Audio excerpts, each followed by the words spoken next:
Dear students, आज मैं आपको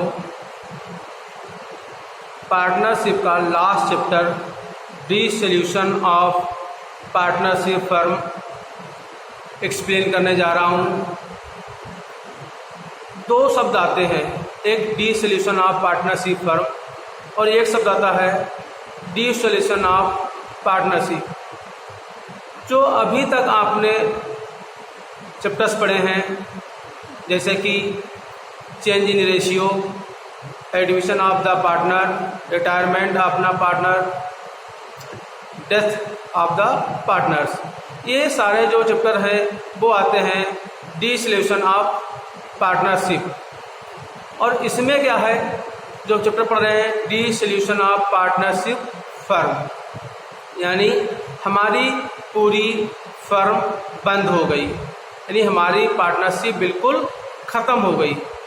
ठीक, और जब पार्टनरशिप पूरी ख़त्म हो जाएगी तब हम जो डिसोल्यूशन ऑफ पार्टनरशिप था उससे कुछ डिफरेंट आपको बताएंगे। अब हम बात कर रहे हैं डिसोल्यूशन ऑफ पार्टनरशिप फर्म क्यों होती है। उसके कई कारण हैं। कभी कभी कोर्ट आदेश दे देती है कि आपकी फर्म बंद होनी चाहिए, और भी कारण है, कभी म्यूचुअल एग्रीमेंट होता है, उसके बिहाफ पर भी क्या करते हैं, हम लोग अपने फर्म को बंद कर देते हैं। कभी कभी क्या होता है, कंपलसरी डिसोल्यूशन होता है, उसके बिहाफ पर भी हम अपना फर्म को बंद कर देते हैं। और कभी कभी है कि कोई आपका जो है नोटिस आती है और उसके बिहाफ पर भी हमको अपनी फर्म बंद करनी पड़ती है। तब जब हम फर्म बंद करते हैं तो जैसे कि आपने पिछले चैप्टर में पढ़ा था कि हम बनाते थे revaluation account, capital account, balance sheet, guarantees etcetera etcetera. लेकिन इस चैप्टर में हम रिवैल्यूएशन ना बना के हम रियलाइजेशन बनाएंगे। क्या बनाएंगे? रियलाइजेशन। और पार्टनर्स कैपिटल भी बनाएंगे, उसमें थोड़ा सा डिफरेंस है। एक और बनेगा पार्टनर्स लोन अकाउंट, और लास्ट में बनेगा बैंक या कैश अकाउंट। आपके जो इसमें अकाउंट्स जो बन रहे हैं वो 4 बनेंगे mostly, realisation account, partners capital account, partners loan account और बैंक अकाउंट। इसमें बैलेंस शीट नहीं बनाई जाती है। बैलेंस शीट का काम मान चलो बैंक अकाउंट या कैश अकाउंट ही करता है। अब हम बात कर रहे हैं, जो पहला हमारा अकाउंट बनता है रियलाइजेशन अकाउंट। तो रियलाइज माने होता है कि जब हमारी फर्म बंद होती है तो जितने भी हमारे पास असेट्स हैं उनको हम बेच देते हैं, और उनके बदले में जो भी पैसा मिलता है और जो लायबिलिटीज़ हैं उनको हम उससे पेड कर देते हैं। और अगर कुछ पैसा हमारे पास बच जाता है तो हम उसको आपस में डिस्ट्रीब्यूट कर लेते हैं कि अगर असेट्स ज़्यादा होती हैं तो हमारा प्रॉफिट में मिल जाता है, और अगर लायबिलिटीज ज़्यादा बढ़ जाती हैं तो हमें लॉस भी हो सकता है। तो कहने का मतलब है कि हमारी सारी असेट्स बिक गई, कितने में बिकी वो देखना पड़ेगा हमें यहाँ पर, और जितनी लायबिलिटीज थी उनको हमने किस तरह से पेड किया है, फुल्ली पेड किया है या कुछ कम पेड किया है। अब इसके कुछ टेक्निकल पॉइंट्स हैं रियलाइजेशन के, वो आप समझ लीजिए। अकॉर्डिंग टू मी हमने इसमें 3 स्टेप बना दिए हैं। रियलाइजेशन अकाउंट में मैंने 3 स्टेप बनाए हैं। हम बात कर रहे हैं डेबिट साइड में। तो सबसे पहले हम क्या करेंगे कि डेबिट साइड में सारी असेट्स जो पुरानी बैलेंस शीट में दी हुई हैं उसमें कैश और बैंक को छोड़ के जितनी भी असेट्स हैं उनको उनके फेस वैल्यू पर हम रियलाइजेशन में शो कर देंगे। तो ये पहला आपका स्टेप हो गया डेबिट साइड का। दूसरा स्टेप उसमें हम जो बना रहे हैं वो है कि कभी कभी क्या करता है कि कोई पार्टनर्स कहता है कि लायबिलिटी हम पेड कर देंगे, तो दूसरा स्टेप हो गया कि उस पार्टनर्स का हम नाम से डेबिट कर लेंगे।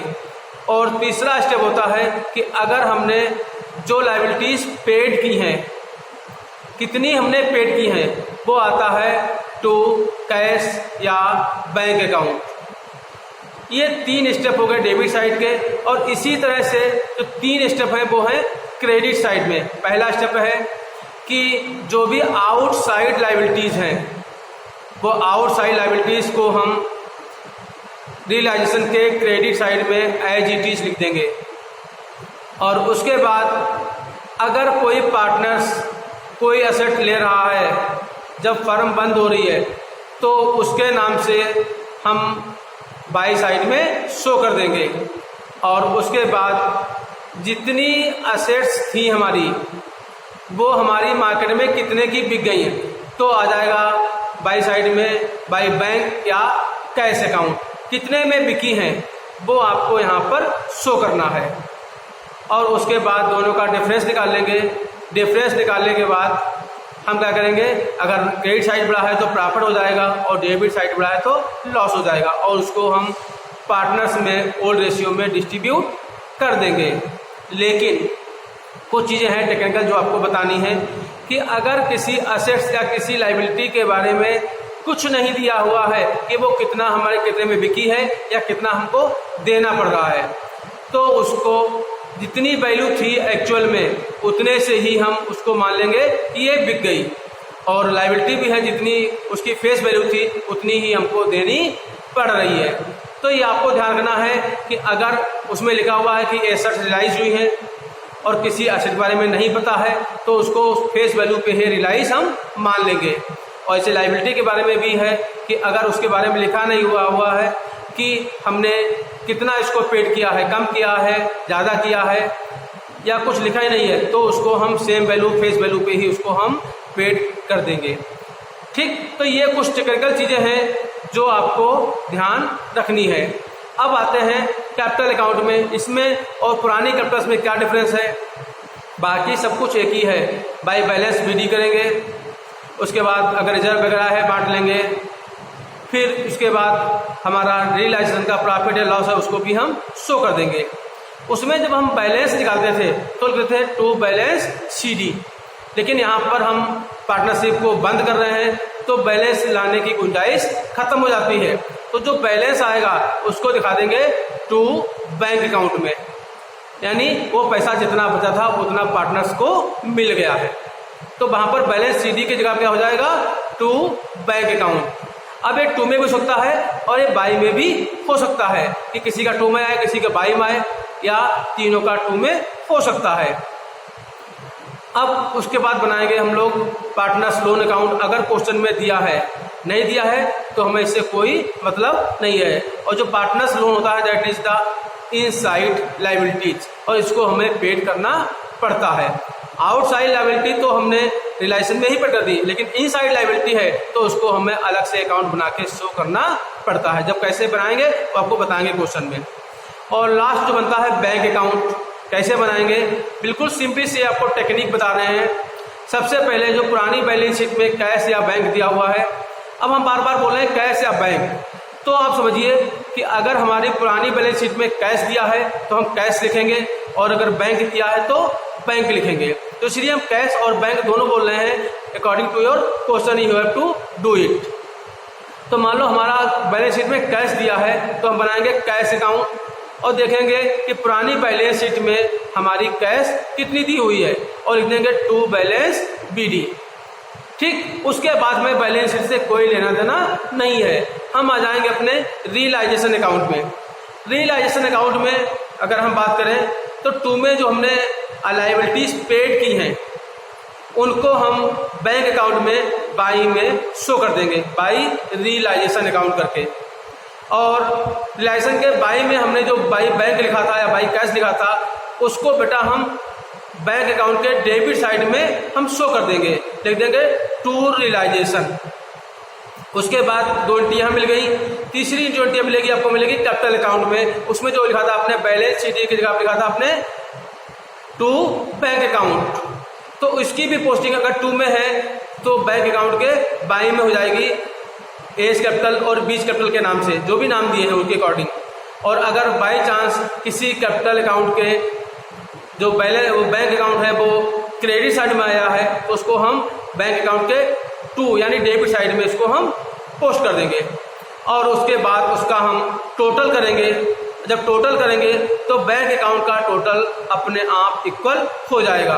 अगर इक्वल नहीं होता है तो इसके मतलब हमारा क्वेश्चन में कुछ मिस हो गया है, इसीलिए हमारा जो बैंक अकाउंट है वो टोटल बराबर नहीं हो रहा है। और जब बैंक अकाउंट टोटल हो जाएगा तो इसके मतलब क्वेश्चन हमारा बिल्कुल ठीक है।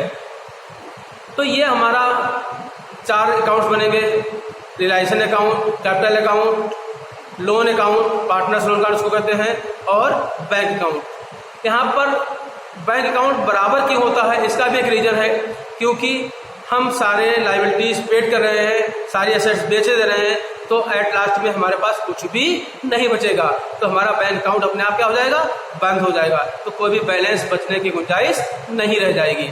अब आपको एक क्वेश्चन समझा रहा हूँ, उस क्वेश्चन के बिहाफ पर आपको देखना है कि हम कैसे बनाएंगे रिलायंस अकाउंट, कैसे बनाएंगे आपका जो है कैपिटल अकाउंट, और कैसे बनाएंगे उसकी बैंक अकाउंट या कैश अकाउंट। अब उसके बाद हम देखेंगे कि उसकी एंट्री हम कैसे पास करते हैं। तो आपको हम बता रहे हैं, सबसे पहले ये बनाया हमने रिलायंस अकाउंट, आपका जो फॉर्मेट है particular amount debit, particular amount credit, इसमें बना लेंगे। उसके बाद जो भी हमारी एसेट थी क्वेश्चन की, कैश और बैंक को छोड़ के, उनको हमने यहाँ शो कर दिया है, to machinery, to stock, to debtors, to land and building, और उनकी जो फेस वैल्यू है वो हमने यहाँ पर शो कर दी है। ठीक, उसके बाद हम आउटसाइड लायबिलिटीज इधर शो कर देंगे, उसमें आपका क्रेडिटर्स है, और प्रोविजन फॉर डाउटफुल टैक्स ये हमारा भी यहाँ पर शो होता है, भले को डेटर से घटता है लेकिन यहाँ पर वो शो होता है। ठीक, लेकिन इसको हमें पेड नहीं करना है। उसके बाद क्या करेंगे, इसमें कोई पार्टनर कोई जो है असेट लायबिलिटीज नहीं ले रहा है, बल्कि असेट हमारी बिक रही है, तो जो असेट है वो बिकी हमारी बाई कैश काउंट कर दिया हमने। ठीक, उसके बाद जो मशीन है बिकी हुई 32,000 में, और मशीन थी हमारी 40,000 की, तो जितने भी बिकी है वो अमाउंट हमें यहाँ पर शो करनी है। स्टॉक हमारा जो बिका है वो 45,000 में, डेटर्स जो बिके हैं वो 35,000 में, और लैंड एंड बिल्डिंग जो बिकी है वो बिकी है 1,50,000 में। इनको हम ऐड करके और लिख दिया हमने 2,62,000 को ऐड किया तो हमारा कितना आ गया। अब इसमें से एक ही लायबिलिटी है जो हमें पेड करनी है, वो है क्रेडिटर्स, और क्रेडिटर्स को हमने लिख दिया पर टू कैश करके, क्रेडिटर्स को हमने दिया 90,000 से 20 के। ठीक, तो हमने 90 लिख दिया। लेकिन अगर इसके बारे में कुछ भी ना दिया होता तो यहाँ पर हम 20 ही शो करते, लेकिन दिया है 90 पर दिया तो हमने 90 यहाँ शो कर दिया। और हमारे जब हम रियलाइज करते हैं एसेट लायबिलिटीज को तो हमारे कुछ खर्चे होते हैं, उसको भी यहाँ पर हम डेबिट कर देंगे। तो हमने एक्सपेंसेस कितने थे 1200 को ऐड कर दिया तो आ गया 20,200। इनको यहाँ पर अलग अलग आप शो ना करेंगे, केवल टू बैंक अकाउंट करके जितने भी हम पैसे वाला काम है, कैश वाला काम है, वो यहाँ पर इकट्ठा करके शो कर देंगे। इसका फायदा यह मिलता है कि हमें बार बार बैंक अकाउंट में आपको एंट्रीज करनी नहीं पड़ती है, केवल एक बार में ही हमारा काम चल जाता है। उसके बाद हमें टोटल करेंगे, ये टोटल आया, इसको यहाँ लिखा, इसमें से घटाया तो हमारा क्या 8,800, ये हमारा रियलाइजेशन पर हमारा प्रॉफिट हो गया। इसको हमने यहाँ कोड रेशियो इसको डिस्ट्रीब्यूट कर दिया। अब बनाएंगे हम लोग कैपिटल अकाउंट। तो कैपिटल अकाउंट में सबसे पहले हमने लिखा my balance duty that is given in the old balance sheet, हमने बैलेंस दिया यहाँ पर, और इसमें ना रिजर्व था ना कोई और चीज थी तो उसको हमें कोई मतलब यहाँ पर नहीं रहा, हमने यहाँ पर दिया रियलाइजेशन का प्रॉफिट, तो बाई रियलाइजेशन अकाउंट में उसको पोस्ट कर दिया। और यहाँ पर कैपिटल अकाउंट की कोई एंट्री नहीं है, जो एंट्री हमारी पहले होती थी, अगर होती उसको भी यहाँ पर हम पास करते हैं। और इसका टोटल किया और हमने टोटल यहाँ लिखा दिया हमने टू बैंक अकाउंट। क्यों? क्योंकि अब हमें अपना कैपिटल अकाउंट को क्लोज करना है, ना कि हमें बैलेंस लेना है। और उसके बाद बना दिया हमने बैंक अकाउंट। कैसे बना हमारा बैंक अकाउंट? सबसे पहले ले आए हम पुरानी बैलेंस शीट से बैंक अकाउंट का आपका बैलेंस, ठीक, टू बैलेंस बीडी 7,000 रुपए। इसको हम कह सकते हैं कि ये कैश अकाउंट है या इसको बैंक मान लेते हैं। यहाँ पर बना किसको कर देते हैं, ये बैंक कर देते हैं यहाँ पर, क्योंकि ये तो बैंक होगा अपना या कैश होगा, दो में से एक चीज होगी, दोनों चीजें नहीं हो सकती यहाँ पर, ठीक है। तो ये हो जाएगा बैंक अकाउंट, ठीक। तो बैंक अकाउंट बनाना है, बैलेंस बीडी लिया है, पुराना जो दिया था। उसके बाद यहाँ से उठाकर 2,05,000 था, इसको हम कहा है डेबिट साइड में टू रियलाइजेशन अकाउंट। और यहाँ तरफ बैंक में। और उसके बाद आपको जो अमाउंट मिली, ये वाली अमाउंट मिल गई जो लिखाते हैं टू बैंक अकाउंट, उसको भी क्रेडिट किया गया है बाई एज कैपिटल और बाई बीच कैपिटल। अब इसको हम ऐड करेंगे तो अपने आप में टोटल दोनों क्या हो गए, इक्वल हो गए, 2,69,000 एंड 2,69,000। इसके मतलब हमारा क्वेश्चन बिल्कुल कंप्लीट है, दोनों हमारा जो है बैंक के कॉलम अपने आप मैच हो गए हैं। उसके बाद क्या करेंगे कि हम इसकी एंट्री पास करेंगे, और एंट्री पास करने में जैसे हमने बनाया था रिलेशन, इसी के अकॉर्डिंग हमने इसकी एंट्री पास कर दी है। सबसे पहले हमने क्या कहा था आपसे कि सारी असेट्स कैश और बैंक छोड़कर हम ले आएंगे रिलेशन के डेबिट साइड में। तो भाई लिखा है licence to data stock machine और लैंड बिल्डिंग, इनकी ये फेस वैल्यू हमने यहाँ पर शो कर दी है। उसके बाद हमने कहा था कि आउटसाइड लायबिलिटी लगाएंगे, तो बेटा आउटसाइड लायबिलिटी दोनों में लगाएंगे, क्रेडिटर्स और प्रोविडेंट फंड डाउटफुल टैक्स, इनको ऐड करके टू रिलेशन हो गया।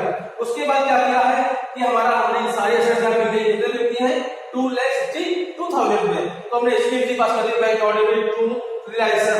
उसके बाद क्या किया हमने कि हमने जो लायबिलिटीज थी आउटसाइड उसको हमने पे कर दिया, तो उसकी एंट्री हो गई relation ordinary to bank account 20,200। और उसके बाद जो हमारा प्रॉफिट था उसको हमने बांट दिया cash account to A's capital to B's capital, इसको मैंने ओल्ड रेशियो बांटना है, तो आपकी एंट्री पास हो गई cash account to A's capital to B's capital. और जो लास्ट एंट्री है ये आप जब भी कर पाओगे कि जब आपका कैपिटल अकाउंट प्रिपेयर हो जाएगा, बिना कैपिटल अकाउंट बनाए ये वाली एंट्री हम पास नहीं कर सकते। तो जो यहाँ पर क्या करना टू बैंक अकाउंट, तो इसकी एंट्री आएगी A's capital account B's capital account debit और टू बैंक, तो बेटा इसकी एंट्री होगी A's capital account debit B's capital debit to bank, और उसके बाद हमारी सारी एंट्रीज हो गई। तो इस तरह से हमारा रिलेशन का पहला क्वेश्चन या पहला स्टेप हमारा खत्म हो गया है। नेक्स्ट स्टेप बताएंगे आपको कि कैसे हम लोन अकाउंट को बनाएंगे।